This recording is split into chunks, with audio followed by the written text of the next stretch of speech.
भक्तों, क्या आप जानते हैं कि तुलसी के पौधे के पास रोजाना दिया जलाने से क्या होता है और इससे व्यक्ति को कौन सा फल प्राप्त होता है? भक्तों, हमारे सनातन धर्म में तुलसी के पौधे को एक विशेष स्थान प्राप्त है। भगवान विष्णु ने सबसे पहले तुलसी का पूजन किया था और श्री कृष्ण कहते हैं कि तुलसी से वैकुंठ में पवित्रता का वास होता है। ठीक वैसे ही जैसे देवी लक्ष्मी से वहां ऐश्वर्य की प्राप्ति होती है, जहां तुलसी का पौधा होता है वहां नकारात्मक शक्तियां नहीं रह सकती हैं। यही कारण है कि हमारे घर में तुलसी का पौधा होना चाहिए ताकि हम अपने घर को शुद्ध और सकारात्मक बना सकेंगे। अब सवाल यह आता है कि तुलसी के पास दीपक जलाने से क्या लाभ है? इस सवाल का जवाब भगवान श्री कृष्ण ने देवी सत्यभामा को एक पुरानी कथा में दिया था। एक बार देवी सत्यभामा ने श्री कृष्ण से पूछा, हे स्वामी, आपने हमें तुलसी को जल देने का महत्व बताया है, लेकिन तुलसी के पास दीपक जलाने का क्या महत्व है? भगवान श्री कृष्ण ने उत्तर दिया गया, हे देवी भी, इस सवाल का जवाब देने से पहले मैं तुम्हें एक पुरानी कथा सुनाता हूं। इसे सुनने से तुम्हारे सभी सवालों का उत्तर मिलेगा और तुम्हें दीपक जलाने के लाभ का ज्ञान भी मिलेगा। देवी सत्यभामा ने कहा, हे प्रभु, कृपया यह कथा सुनाई। फिर भगवान श्री कृष्ण ने कथा शुरू करते हुए कहा कि बहुत समय पहले दक्षिण दिशा में तुंगभद्रा नदी के किनारे हरिहरपुर नामक नगर बसा हुआ था। वहां एक ब्राह्मण रहते थे, हरिदीक्षित, और जो बहुत धर्मपरायण थे। उनकी पत्नी का नाम धारा था और उसके कर्म भी उसी नाम के अनुसार थे। वह हमेशा अपने पति का अपमान करती थी और उसे गवार कहकर बुलाती थी। बढ़ते हैं वीडियो में आगे, लेकिन उससे पहले भक्तों, अगर आप भी चाहते हैं कि लक्ष्मी माता का आशीर्वाद आप पर बना रहे, तो इस वीडियो को एक लाइक करें और आपके अपने चैनल को सब्सक्राइब कर लें और कमेंट बॉक्स में जय लक्ष्मी माता जरूर लिखें। इससे हमें मोटिवेशन मिलता है, जिससे हम आप लोगों के लिए और अच्छे अच्छे वीडियो बना पाते हैं। और साथ ही आप अपनी राशि को कमेंट बॉक्स में जरूर डाल दें, क्योंकि हम राशि से जुड़ा भाग्य भी बताते हैं और भाग में चल रही परेशानियों को तत्काल दूर करने के लिए आसान से आसान उपाय भी बताते हैं। इसलिए आप अपनी राशि कमेंट बॉक्स में जरूर डाल दें। वह अपने पति को बहुत दुख देती थी, उसके लिए कभी भोजन नहीं बनाती थी और कभी प्रेम से बात भी नहीं करती थी। उसने कभी भी अपने पति के साथ सामान्य व्यवहार नहीं किया गया। जब पति के मित्र या परिवार के सदस्य घर आते थे तो वह उन्हें भी अपमानित कर भगा देती थी। वह स्वयं हमेशा अन्य व्यभिचारी स्त्रियों के साथ घूमती रहती थी। उसका मन में अपने पति से हटकर पराये पुरुषों में लगा रहता था। वह कभी भी अपने पति से प्रेम से बात नहीं करती, लेकिन पराये सुंदर पुरुषों के साथ बैठकर हंसी मजाक करती थी। वह पराये पुरुषों को मोहित करने के लिए सज धज कर गांव में घूमने जाती थी। कभी वह वन में किसी पेड़ के नीचे खड़ी होकर सुंदर पुरुषों की राह देखती और किसी दुष्ट व्यक्ति के साथ भोग विलास में लिप्त हो जाती। एक दिन हरिदीक्षित ने अपनी पत्नी से कहा कि भद्रे, तुम्हारा यह आचरण ठीक नहीं है। ऐसे पाप करने से तुम्हारा ही अहित होगा। कृपया या बुरे काम छोड़ दो। तुम्हारे ऐसे व्यवहार से मुझे बहुत दुख होता है। इस पर उसकी पत्नी ने क्रोध में कहा, न जाने किस पाप के कारण मेरा विवाह तुम जैसे भिखारी से हुआ है। लगता है रहेगा। पिछले जन्म में मैंने ही पाप किए होंगे, जिसके कारण मुझे ऐसा गरीब पति मिला है। तुम मेरी कोई भी इच्छा पूरी नहीं कर सकते थे। मजबूरी में मुझे तुम्हारे साथ 8 झोपड़ी में रहना पड़ रहा है और भी का खाना खाना पड़ता है। लेकिन अब मैं यह सब और सहन नहीं करूंगी। मैं तुम्हें छोड़कर कर किसी धनवान व्यक्ति से विवाह करूंगी। हरिदीक्षित ने उत्तर दिया गया है, प्रिय, ऐसा मत कहो, होगा। अपने पति को छोड़ने का विचार मन से निकाल दो। जो स्त्री अपने पति को छोड़कर पराये पुरुष के पास जाती है, भावना अहित करती है और उसे नरक में जाना पड़ता है। उसकी पत्नी ने क्रोध में कहा, नरक में तो मैं जाना पड़ेगा, क्योंकि तुम कोई काम नहीं करते थे, भीख मांगते हूं और मुझे भी मजबूरी में भी का खाना खिलाते हुए। जो पति अपनी पत्नी को सुख नहीं दे सकता था, वह भी नरक में जाता है। तुम्हारे साथ इस घर में रहना नरक से कम नहीं है। इससे अच्छा है कि मैं नारद में जाकर रहा होगा। इस प्रकार उस स्त्री ने हरिदीक्षित को कई कटु वचनों से अपमानित किया गया और उनका अनादर किया गया। फिर भगवान श्री कृष्ण कहते हैं, हे देवी भी, जो स्त्री अपने पति का अनादर करती है, जो स्त्री अपने पति का अपमान करती है, उसके घर में हमेशा दुर्भाग्य आता है। पति को छोड़कर पराये पुरुष के पास जाने वाली स्त्री को नारद में दंड भोगना ही पड़ता है। अब आगे सुनी है उस दुराचारी नहीं स्त्री के साथ क्या हुआ। एक दिन वह स्तरीय वन में जाकर एक वृक्ष के नीचे खड़ी हो गई। उसका मन काम वासना से भरा हुआ था और वह किसी सुंदर पुरुष की प्रतीक्षा कर रही थी। लेकिन काफी समय बीतने के बाद भी वहां कोई नहीं आया। इससे वह बहुत दुखी हो गई और प्रियतम की खोज में इधर उधर देखने लगी। जब उसका सारा प्रयास विफल हो गया तो वह खड़ी होकर विलाप करने लगी। वह कहने लगी, हाय हाय, आज इस रास्ते से कोई भी सुंदर पुरुष नहीं आया। अब मैं अपनी कामना कैसे पूरी करूंगा? आज की रात कैसे कटेगी? कौन मेरे सुंदर शरीर का आनंद लेगा? मेरी जवानी और सुंदरता तो व्यर्थ जा रही है। कोई भी मुझे पाने की इच्छा क्यों नहीं कर रहा? अब मैं कहां जाऊं? होगा कौन मुझे अब आएगा? कौन मेरे साथ भोग विलास करेगा?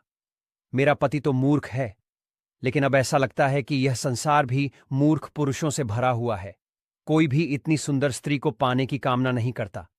मैं तो इतनी सुंदर हूं कि देवता भी मुझे पाने की इच्छा करेंगे, लेकिन यह संसार पापी और तुच्छ पुरुषों से भरा है। मुझे ऐसी स्त्री की अनदेखी कर रहे हैं। हे भगवान, कृपया कोई सुंदर, बलवान और पराक्रमी पुरुष भेजी है। अगर वह मेरा भक्षण भी करेगा तो भी मैं प्रसन्न होकर उसका आलिंगन कर लूंगी। भगवान श्री कृष्ण कहते हैं, हे देवी भी। इस प्रकार वह स्त्री जोर जोर से विलाप करने लगी। उसी जंगल में एक भयानक बाघ रहता था। उस पापिनी स्त्री की आवाज सुनकर वह जाग गया और उछाल कर उसे अपना शिकार बनाने के लिए उसकी ओर बढ़ा। उस बात का नाम ध्वंस था। ध्वंस का थरूर बहुत ही भयानक था। उसका शरीर काले और नारंगी धारियों से भरा था, जो जंगल की छाया में घुल मिल जाता था। उसकी लाल चमकती हुई आंखें अंगारों जैसी लगती थीं और अंधेरे में भी डर पैदा करती थीं। उसके जबड़े से लंबे तीक्ष्ण दांत बाहर निकले हुए थे, जो किसी भी जीव को चीरने के लिए पर्याप्त है। उसकी गहरी गर्जना पूरे जंगल में गूंज उठती थी, जिससे आसपास के जीव कांप जाते थे। ध्वंस की लंबी मजबूत पूंछ उसकी ताकत को दर्शाती थी। उसकी बलिष्ठ मांसपेशियां उसे जंगल में तेजी से दौड़ने और शिकागो एक ही झपट में खत्म करने की क्षमता देती थी। उसकी नाक से बार बार गर्म सांसें निकल रही थीं, मानो वह हर पल पल अपने अगले शिकार की तलाश में हो। ध्वंस का एकमात्र उद्देश्य से उन पापी और दुराचारी लोगों का भक्षण करना था जिन्हें नियति ने उसके सामने रखा था। उस स्त्री ने जब अपने सामने ध्वंस को खड़ा देखा तो उसके होश उड़ गए। उसका पूरा शरीर डर के मारे कांपने लगा और पसीने से भीग गया। वह कुछ समझ पाती उससे पहले ही ध्वंस ने अपने तेज पंजे से उसे घायल कर दिया और वह दर्द से चीखते हुए जमीन पर गिर पड़ी। घबराकर वह बोली, तू यहां क्यों आया है? मुझे क्यों मार रहा है? मैं तो बस अपने प्रियतम की खोज में थी। मुझे छोड़ दे। मेरा भक्षण करके तुझे क्या मिलेगा? उसकी बात सुनकर ध्वंस कुछ क्षण के लिए रुका, फिर ठहाका मारकर बोला, हे पापिनी, आज विधाता ने तुझे मेरा भोजन बनाया है। जो लोग पापी होते हैं उन्हें भक्षण करना ही मेरा धर्म है। इसी से मुझे इस शरीर से मुक्ति मिलेगी। स्त्री ने रोते हुए कहा, लेकिन तुम आखिर हो कौन? सच सच बताओ कि तुम्हें यह राक्षसी शरीर क्यों मिला और तुम केवल पापिनी स्त्रियों का ही भक्षण क्यों करते हो? पहले मुझे सब कुछ बताओ, फिर चाहे तो मुझे खा लेना। ध्वंस ने एक गहरी सांस ली और बोला, ठीक है, सुनो मेरी कहानी, जिससे तुम्हें समझ आएगा कि मुझे यह श्राप क्यों मिला। बहुत समय पहले की बात है। दक्षिण देश में अमला नाम की एक पवित्र नदी बहती थी। उसी नदी के किनारे मुनि परिणाम नाम की एक सुंदर नगरी बसी हुई थी, जो अपने भव्य मंदिरों, धार्मिक अनुष्ठानों और शांत वातावरण के लिए प्रसिद्ध थी। उसी नगरी में एक ब्राह्मण परिवार रहता था और मैं उसी परिवार में जन्मा था। मेरा नाम ब्रह्मानंद था। मेरे पिता बहुत आदर्श ब्राह्मण थे, जो यज्ञ, हवन और धार्मिक अनुष्ठानों का पालन करते थे। बचपन में मैंने वेदों का अध्ययन किया और कई यज्ञों का आयोजन भी किया, लेकिन ये यज्ञ धर्म के लिए नहीं, बल्कि धन कमाने के लिए होते थे। मैं लालची था, इसलिए उन लोगों के लिए भी यज्ञ करता था जो अधर्मी थे। मैंने उनके घर का भोजन भी स्वीकार किया और धन के लोभ में उनके अनैतिक कार्यों का समर्थन किया। धीरे धीरे मेरा मन इतना भ्रष्ट हो गया कि मैं छल कपट से दूसरों का धन हड़पने लगा। मैं धर्म से पूरी तरह भटक गया था। समय बीतता गया। मेरा शरीर बूढ़ा हो गया, बाल सफेद हो गए, आंखें धुंधली पड़ गईं और दांत गिर गए। लेकिन धन का लालच मेरे मन से नहीं गया। मैं तब भी पाप करता रहा। फिर एक दिन धन के लालच में मैं नदी के किनारे पहुंचा। वहां मैंने कुछ अन्य धूर्त व्रण के साथ मिलकर लोगों को ठगने की योजना बनाई है। हमने झूठ मंत्रों का उच्चारण किया गया और बिना किसी विधि विधान के देवी देवताओं का पूजन किया गया। हमारा उद्देश्य केवल ज्यादा से ज्यादा दान प्राप्त करना था। हमने धर्म के नाम पर लोगों को धोखा दिया गया। उस दिन मैंने काफी धन इकट्ठा किया गया, लेकिन उसी समय मेरे साथ एक भयानक घटना घटी। जब मैं नदी के तट पर बैठा था तो एक बीमार और कमजोर कुत्ता मेरे पास आया। मैंने उसे दुत्कार कर भगा दिया, लेकिन गुस्से में आकर उसने मेरे पैर पर काट लिया गया। मैं बेहोश होकर वहीं गिर पड़ा और उसी क्षण मेरी मृत्यु हो गई। मेरी आत्मा के बाहर आते ही यम के 2 भयानक दूध प्रकट हुए और डरावने थे और उनके हाथों में जंजीरें थीं। उन्होंने मुझे पकड़ा और यमपुरी ले गए। वहां मुझे यमराज के सामने प्रस्तुत किया गया। यमराज ने चित्रगुप्त से कहा, इस ब्राह्मण के का लेखा जोखा प्रस्तुत करो। चित्रगुप्त ने गंभीर स्वर में कहा, हे धर्मराज, इस ब्राह्मण का नाम वेद आनंद था और इसने अपने जीवन में घोर पाप किए हैं। इसमें धर्म के नाम पर लोगों को ठगा, झूठे मंत्रों का उपयोग कर यज्ञ किया गया और भगवान का अपमान किया गया। धन के लालच में इस धर्म का रास्ता छोड़ दिया गया, इसलिए यह नरक की आग में जलने के योग्य है। यमराज ने अपने दूतों को आदेश दिया गया, इस पापी को नरक की भयानक अग्नि में डाल दो।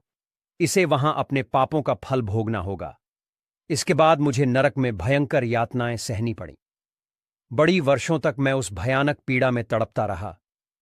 जब मेरी सजा पूरी हुई तो मुझे मेरे पापों के कारण बार का शरीर मिला और मैं इस जंगल में रहने लगा था। ध्वनि ने अपनी बात खत्म करते हुए कहा, अपने पूर्व जन्म के पापों का प्रायश्चित करते हुए मैंने संकल्प लिया गया कि मैं महात्माओं, साधु पुरुषों और स्त्रियों को कभी नुकसान नहीं पहुंचा दूंगा। मैं केवल उन पार्टियों और दुराचारी स्त्रियों का भक्षण करता हूं जिन्होंने धर्म के मार्ग पर चलकर दूसरों को दुख दिया है। मुझे विश्वास है कि ऐसा करने से मैं अपने पापों से मुक्त हो जाऊंगा और इस बाघ के शरीर से इसे मुक्ति पालूंगा। श्री कृष्ण कहते हैं, हे देवी भी इस प्रकार बाध ने अपने पूर्व जन्म का वृतांत आया और उस स्त्री से कहा, हे पापिनी, तेरे आचरण से स्पष्ट है कि एक दुराचारी स्त्री है। अपने पति को छोड़कर गर तू इस वन में पर आए, पुरुषों के संग भोग विलास के लिए आई है, इसलिए आज तू मेरा ग्रास बनेगी। इतना कहने के बाद बाध ने अपने तीखे नाखूनों से उस पापिनी स्त्री को मारकर खा लिया और फिर वहां से चला गया। उस स्त्री की मृत्यु के बाद यम के 2 दूध वहां प्रकट हुए। उन्होंने उस पापिनी को उठाया और उसे यमपुरी में ले गए। वहां राज के सामने उसे खड़ा किया गया। चित्रगुप्त ने उस स्त्री के कर्मों का लेखा जोखा प्रस्तुत करते हुए कहा, हे धर्मराज, यह स्त्री घोर पापी नहीं है, इसीलिए व्याविचार किया है। अपने पति की कभी सेवा नहीं की और पराये पुरुषों के संग भोग विलास में लिप्त रहना है। चित्रगुप्त की बात सुनकर यमराज क्रोधित हो गए। उन्होंने कहा, ही स्तरीय रही है, तुम्हारे कर्म निंदनीय है। तुमने अपने पापों से न केवल अपने परिवार बल्कि समाज को भी दूषित किया है। ऐसी स्त्रियां नरक की यातना हो के योग्य होती है। इसे अग्नि से भरे कुंड में डाल दो। यमराज का आदेश सुनकर करके वह स्त्री डरकर उनसे कहने लगी, हे धर्मराज, कृपया मुझे क्षमा करें। मैंने अज्ञानता में पाप किए हैं, मुझे प्रायश्चित का अवसर देता है। इस पर यमराज बोले, तुम्हारे पाप इतने बड़े हैं कि उनके लिए कोई प्रायश्चित संभव नहीं है। जिस स्त्री ने अपने पति को छोड़कर पराये पुरुषों के साथ जीवन बिताया, उसे अंत में नरक में जाना ही पड़ा। जब यमराज के दरबार में उसे लाया गया तो यमराज ने अपने दूतों को आदेश दिया, इसे नरक में ले जाओ और भयंकर यातनाएं दो। यह अपने कर्मों के कारण इसी की अधिकारी है। यमदूत उसे घसीटते हुए नरक में ले गए। वहां उसे जलते हुए तेल के कुंड में डाल दिया गया, जहां वह तड़पती रही। फिर उसे अलग अलग तरह के कष्टदायक नरकों में डालकर यातनाएं दी गईं।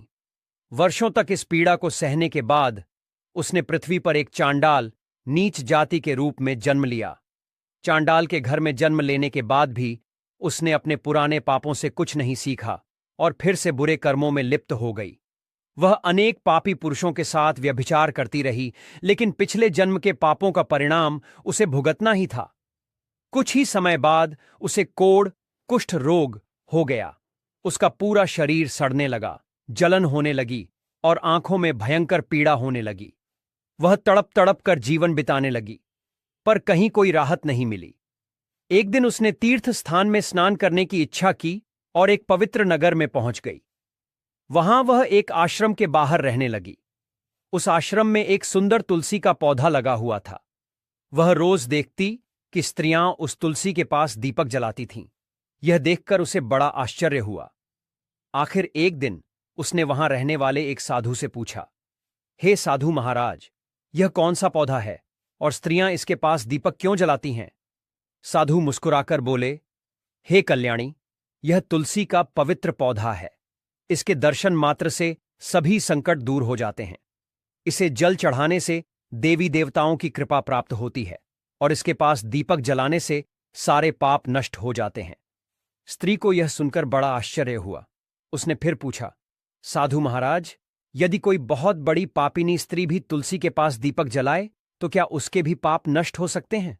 साधु बोले, बिल्कुल पुत्री, यदि किसी ने कितने भी भयानक पाप किए हों, लेकिन अगर वह सच्चे मन से तुलसी के पास दीपक जलाए तो उसके सभी पाप नष्ट हो सकते हैं। यह सुनकर वह स्त्री बहुत भावुक हो गई। उसे अपनी गलती का एहसास हुआ और उसी दिन से उसने तुलसी के पास दीपक जलाना शुरू कर दिया। धीरे धीरे उसका कोढ़ ठीक होने लगा, शरीर की जलन समाप्त हो गई और उसके मन को शांति मिलने लगी। कुछ ही समय में वह पूरी तरह ठीक हो गई और उसने अपना शेष जीवन भक्ति और सत्कर्मों में बिता दिया। यहां तक कि पिछले जन्मों के पाप भी समाप्त हो जाते हैं। लेकिन तुम कौन हो और यह प्रश्न क्यों पूछ रही हूं? स्त्री ने सिर झुकाकर कहा, साधु महाराज, मैं एक महापाप नहीं हूं।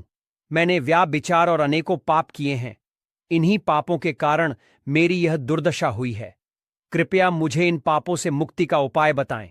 साधु ने कहा है, पुत्री रही थी, अब से तुम रोज तुलसी के पास दीपक जलाएं। इससे तुम्हारे सभी पापा और दोष समाप्त हो जाएंगे। साधुओं की बात मानकर कर उस पापी स्त्री ने उसी दिन तुलसी के पास दीपक जलाया। फिर वह रोज वहां दीपक जलाने लगी। एक दिन जब वह शाम के समय तुलसी के पास दीपक जला रही थी, तभी उसका हृदय फट गया और उसकी मृत्यु हो गई। वहीं जमीन पर गिर पड़ी। उसकी मृत्यु के बाद यमराज के 2 दूध उसे लेने के लिए वहां प्रकट हुए।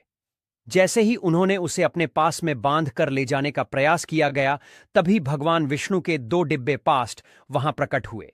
वे पार्षद अत्यंत तेजस और दिव्य आभा से युक्त थे। उनके शरीर से स्वर्णिम प्रकाश निकल रहा था, जो चारों ओर का अंधकार दूर कर रहा था। उनका रूप इतना मोहक और दिव्य था कि उन्हें देखकर किसी का भी मन श्रद्धा से भर जाता था। उनके चेहरे पर शांत मुस्कान थी, जो अपार करुणा और दया का प्रतीक भी नहीं। उनके वस्त्र रत्न जड़ित और मीठे, जो नीले और सुनहरे रंग में चमक रहे थे। मानव स्वयं बैकुंठ का सौंदर्य उनके व्यक्ति में समाया हुआ। उनके कानों में सुनहरे कुंडल लटक रहे थे, जिनसे दिव्य संगीत की ध्वनि महसूस होती थी। उनके माथे पर तिलक और चमकती हुई बिंदी थी, जो उनकी दिव्यता का प्रतीक भी। वे दोनों विशाल काड़ और बलिष्ठ थे और उनके हाथों में एक दिव्य गदा था, जो न्याय और धर्म की शक्ति का प्रतीक भी। वे उस स्त्री को अपने दिव्य स्पर्श से मुक्ति का आश्वासन देने आए थे, ताकि उसके भी पाप नष्ट हो जाए और वह स्वर्ग की यात्रा करने योग्य बन सकेगी। उन पार्षदों ने यमराज के दूतों को रोक लिया गया और कहा है, यमदूतों, इस स्त्री को तुम छोड़ दूं। यह स्त्री नरक जाने के योग्य नहीं है। तुम किसके आदेश से ऐसा धर्म कर रहे हो? यमदूतों ने कहा, हे पार्षदों, हम यमराज के आदेश से इस पापी स्त्री को नरक ले जा रहे हैं। लेकिन आप हमें किस कारण से रोक रहे हो? यह स्त्री अत्यंत पापी है और इसे नरक में भेजने की आज्ञा मिली। भगवान विष्णु के पार्षद मुस्कुराए और बोले, हे तुम सत्य बोलते हो, लेकिन इस स्त्री का एक पुण्य भी है, जिसने इसके समस्त पापों को मिटा दिया है। क्या तुमने नहीं देखा कि इसने अपने जीवन में संध्या के समय तुलसी के पास दीपक जलाया था? यमदूतों ने चकित होकर पूछा कि पार्षदों, तो क्या केवल तुलसी के पास दीपक जलाने से इसके सभी पाप नष्ट हो सकते हैं? भगवान विष्णु के पार्षदों ने गहन दृष्टि से यमदू की ओर देखा और समझाया, तुम इस बात को नहीं समझते हुए तुलसी भगवान विष्णु के परम प्रिय हैं, और जो बहुत श्रद्धा और भक्ति से तुलसी के दीपक जलाता है, वह विष्णु की कृपा का पात्र बन जाता है। संध्या के समय दीपक जलाने का पुण्य अनंत गुणा बढ़ जाता है, और यह न केवल उसके पापों को नष्ट करता है, बल्कि उसे स्वर्ग अधिकारी भी बनाता है। इस स्त्री ने सच्चे मन से तुलसी का पूजन किया गया और दीपक जलाया है। इस कारण इसके सारे पाप लकर राख हो चुके हैं। अब यह नारा जाने के योग्य नहीं है। यमदूतों ने अपने हाथ जोड़कर कहा, हे पार्षदों, आप सत्य कह रहे हैं। हमें इसके भक्ति के बारे में जानकारी नहीं थी। यदि यह भगवान विष्णु की प्रिय भक्त है तो इसे हम कैसे नरक ले जा सकते हैं? भगवान विष्णु के पार्षदों ने मधुर स्वर में कहा, इसीलिए थे यमदूतों। अब तुम लौट जाओ। इस स्त्री ने की सेवा की है और वह दा की रोशनी में मैं अपने सारे पापों को भस्म कर चुकी है। अब इसे विष्णु लोक में ले जाया जाएगा, जहां इसका स्वागत होगा। यह अब स्वर्ग की अधिक चुकी है। यह सुनकर यमदूतों ने उस स्त्री को वहीं छोड़ दिया और यमलोक लौट गए। उन्होंने यमराज को सारा वृत्तांत सुनाया कि कैसे तुलसी के पास दीपक जलाने से उसके पाप नष्ट हो गए। यमराज ने यह सुनकर प्रसन्नता जताई और तभी भगवान विष्णु के पार्षद आए और उस स्त्री को दिव्य विमान में बिठाकर स्वर्गलोक ले गए। भगवान श्री कृष्ण ने देवी सत्यभामा से कहा, हे देवी, इस प्रकार तुलसी के पास केवल दीपक जलाने से ही मनुष्य के सभी पाप नष्ट हो जाते हैं। जो स्त्री रोज शाम को तुलसी के पास दीपक जलाती है वह सौभाग्यशाली होती है। उसके सभी कष्ट दूर हो जाते हैं और उसे सुख समृद्धि की प्राप्ति होती है। दीपक जलाते समय यह मंत्र बोलना चाहिए, ओम तुलसी देवी च विद्महे विष्णुप्रिया च धीमहि तन्नो वृंदा प्रचोदयात्। श्री कृष्ण आगे कहते हैं, तुलसी का केवल एक पत्ता चढ़ाने से भी उतना पुण्य मिलता है जितना 1,00,000 गोदान करने से प्राप्त होता है। यदि कोई व्यक्ति मृत्यु के समय तुलसी पत्र का जल ग्रहण करता है तो वह पापों से मुक्त होकर सीधे मेरे धाम को प्राप्त करता है। तुलसी के पास दीपक जलाने से घर की नकारात्मक ऊर्जा समाप्त होती है और सकारात्मकता का संचार होता है। यह आध्यात्मिक वातावरण को शुद्ध करता है और देवताओं की कृपा को आकर्षित करता है। दीपक का प्रकाश अज्ञान को दूर करता है और ज्ञान की ज्योति को प्रज्वलित करता है।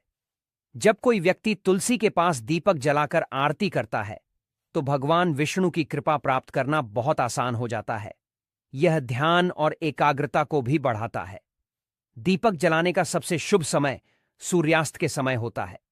इस समय तुलसी की आरती करने और भगवान विष्णु का स्मरण करने से अपार पुण्य मिलता है। संध्या के समय ओम नमो भगवते वासुदेवाय मंत्र का जाप करें। यह घर की नकारात्मकता को दूर करता है और भगवान विष्णु की कृपा दिलाता है। तुलसी के पास दीपक जलाने से आत्मा की शुद्धि होती है और पापों का नाश होता है। दोस्तों, यह तमाम जानकारी जन रुचि को ध्यान में रखकर दी जा रही है। वास्तुशास्त्र के उपाय को अपनी आस्था और विश्वास पर आजमाएं। वीडियो का उद्देश्य मात्र आपको बेहतर सलाह देना है। इस संदर्भ में हम किसी भी प्रकार का दावा नहीं करते। अगर आज की यह जानकारी पसंद आई हो तो इस